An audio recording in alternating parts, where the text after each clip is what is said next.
ગુજરાતના વિવિધ જિલ્લાઓમાં ભારે વરસાદ અને રેડ એલર્ટની સ્થિતિ વચ્ચે નાગરિકોની આરોગ્ય સુરક્ષા માટે રાજ્ય સરકાર સંપૂર્ણ સજ્જ થઈ ગઈ છે। આરોગ્ય મંત્રી પ્રફુલ પાનસેરિયાની અધ્યક્ષતામાં આજે ઉચ્ચ સ્તરીય સમીક્ષા બેઠક યોજાઈ હતી, જેમાં રાજ્યભરની આરોગ્ય વિષય ચક્ર સ્થિતિ અને દવાઓની ઉપલબ્ધતાની વિગતવાર સમીક્ષા કરાઈ હતી।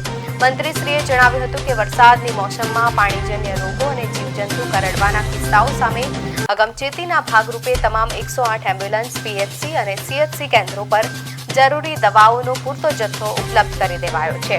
ખાસ કરીને ભારે વરસાદની ચેતવણીવાળા સૌરાષ્ટ્રના અમરેલી, રાજુલા તેમજ દક્ષિણ ગુજરાતના સુરત, નવસારી અને વલસાડ જિલ્લાઓમાં આરોગ્ય તંત્રને વિશેષ તકેદારી રાખવા આદેશ અપાયા છે।